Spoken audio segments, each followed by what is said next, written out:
And my question to you, Andreas, is about the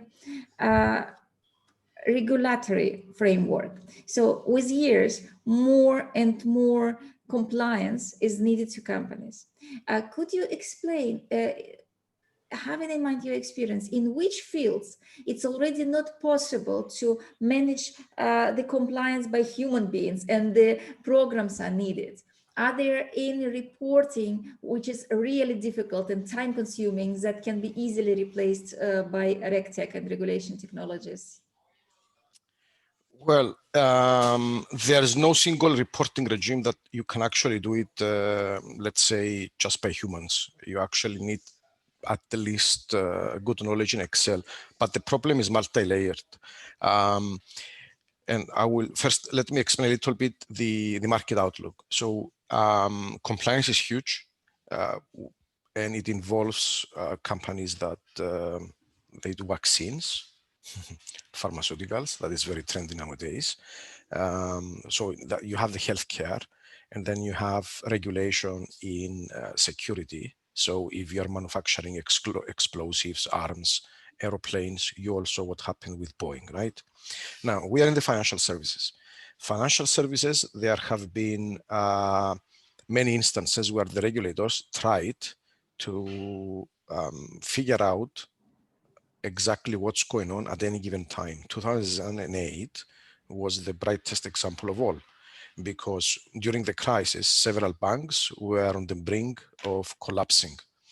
The regulators had to make a choice, and the governments therefore, do we use the people's money to save these banks or not? It's a very difficult question because it's the people's money, right? Governments don't have their own money, they have our money. What they did not know was the implications of actually what's going to happen if a bank collapses, right? They had no idea about outstanding trades and if there's going to be a systemic risk. At the same time, the financial markets were never transparent enough for the average person to invest. So we had always a problem with transparency, always a problem with the regulators getting accurate and timely data to understand and regulate better the environment. And at the same time, we had a lot of cases of fraud. We had, I think we will always have actually other issues, such as where does the money come from and where does the money go? So is the money, let's say, clean? Are they going to finance a viable operation, or is this money will finance terrorist groups? In all this framework, the difficulty is even if you are one of the biggest banks in the world, or even if you are a small broker in Cyprus, you pretty much have to report the same data, okay? The number one problem that all these organizations have is internal. Do I have all the data? Where is the data? Can I correctly interpret the data as to what the various regulations want? That's internal. And then you have the external part. You need to be able to send all this data in the correct manner to the various regulators. We live in a free trade world where companies establish legal entities in the all over Europe, for example. The problem with Europe is that you have the European regulators and then you have the local regulators. And usually they do not have the same goals. They should, but they do not. That's the reality. So companies that are in the financial services, they have approximately 16,000 data fields. Yeah, unbelievable. Right? They need to. Not possible by human being to arrange all this. No, it's not. And a lot of the reporting relies not only on the company itself, but the other companies they trade. And you have reporting that entails accounting principles or regulations, if you like, taxation, money laundering, know your customer, surveillance of trading, about transparency and manipulation. It's endless. That's why we saw the rise of RegTech that was derived from fintech. Technology is the most essential part, but that's for the outside of an institution's infrastructure.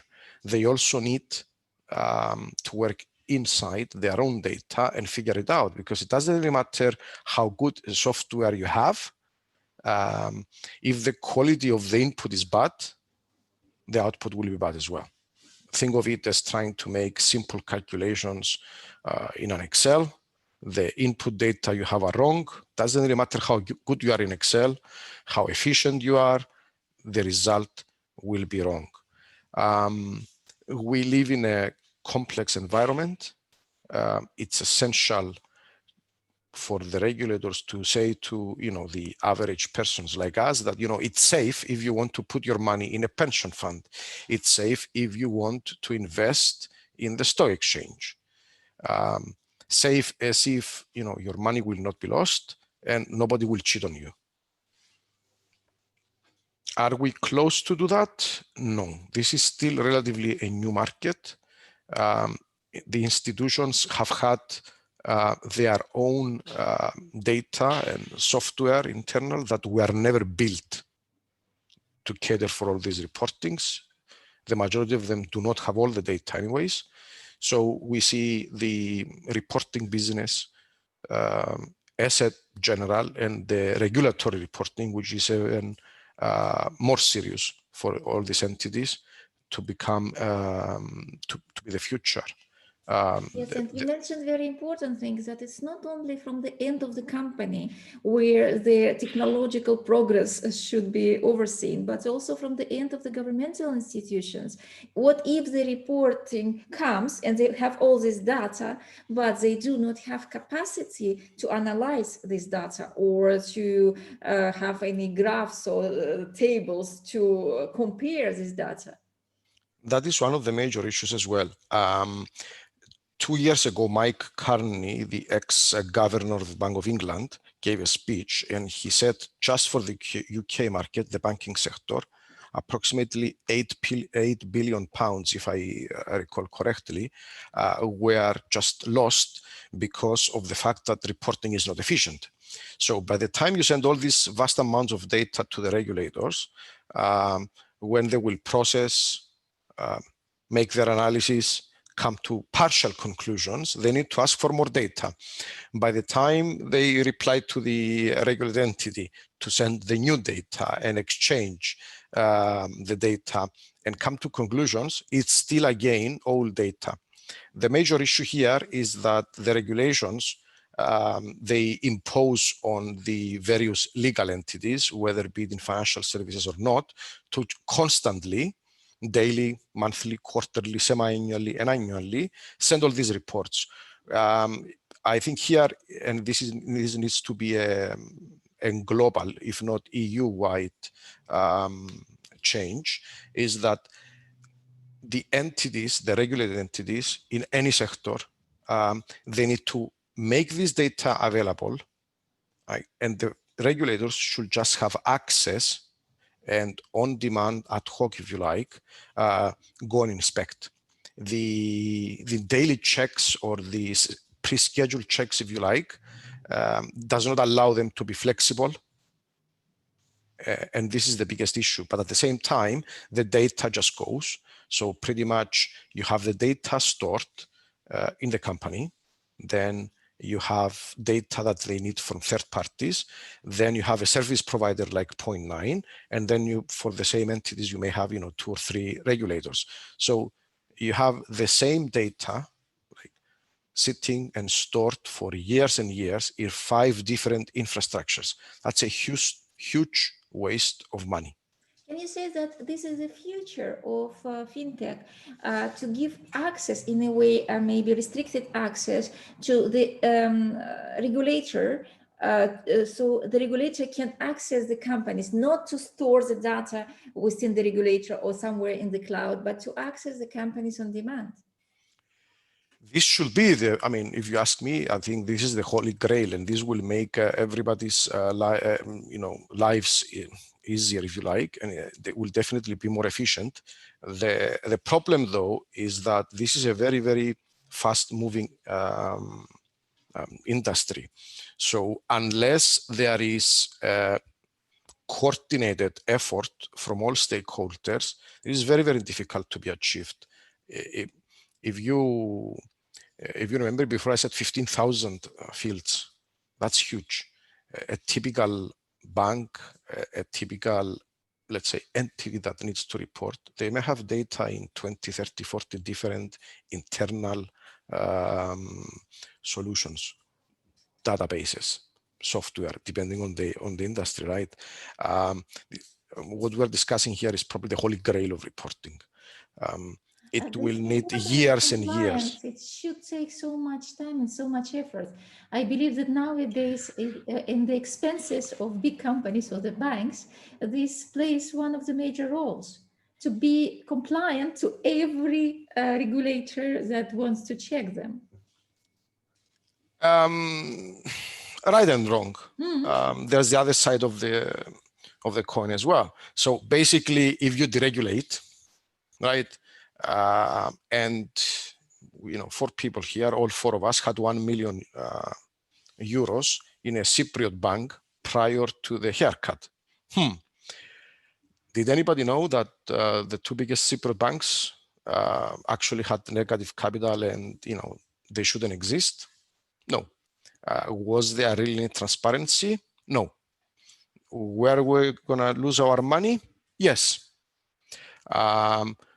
Is it better if we know in advance that you shouldn't just, as an individual who works and you have your savings, for kids or anything else, or for a pension fund of your employees in any company, wouldn't you want to know what is really going on to be safe? There's only one way to know all this, and we are still at the beginning. Keep in mind that you have various reporting regimes that they go, Russia, EU, States, UK now.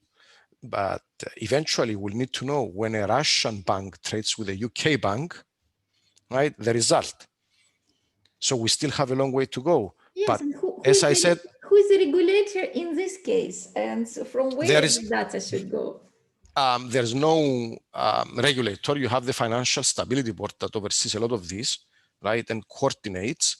But at the end of the day, because there is no single global regulator, and there will never be, the end goal is for each one of us to just go and access easily the information in an understandable format, to safeguard, people's money. Whenever there is a crisis, be it a pandemic, be it a banking crisis, at the end of the day, the people will pay for it. I mean, right now, we're in an environment where, I don't know, half of Cyprus does not work, and someone needs to give them money. Who's going to give them money? That's the other half. So we need to know if our money sits in a pension fund, in a deposit account, or if it will be best spent by the government. We need to know, we have the right to know, what's going to happen with our savings, with our monthly salary, with our investments. Okay, and I want one question, my last question, to summarize this short interview. What is your outlook for the next year? What are the changes that are unavoidable and will be implemented in the financial regulations industry next year? The pandemic changed everything. Just to give you an idea, if you are in the financial services, if you are a regulated entity, you have people that they need to work under specific rules, under specific environments. For example, if you go into the treasury or the trading floor of of a bank, I had the opportunity and I did it. You know, you get in, they check you like the airport. You know, you cannot carry a mobile phone, you cannot, right? And then now all these people work from home. So how, if you remember the LIBOR crisis, there were bankers, you know, exchanging WhatsApp messages and fixing the market, and they were in the banking buildings. Now they are home, and it's a human factor. So basically, I think the pandemic will shift everything towards work from home. I see more bring your own device, and we need to see adjustment in the actual oversight and regulations. Even with the vaccine, even with, you know, we will not go back to as we were. I believe that people spending more time at home increases their work-life balance. So I expect adjustments in the regulations to cater more for remote work in all aspects, not just the financial services, but especially in the financial services that it's heavily regulated. And I expect the regulators to start looking into that. Unfortunately, at the same time, we have the impending Brexit, which I guess by Sunday we will know what's going on.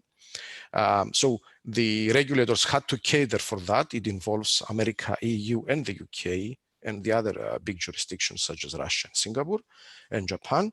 So I expect to see changes. I expect to see regulations more tailored into the new era that we currently live and we will continue to live. And I do not expect the regulators to really enforce the regulations as they were. I expect changes. At the same time, in an environment like the European Union, where you have 27 decisions, it will probably be slow, and it will probably get more complex. Oh, thank you. It's enough, and it's a good addition.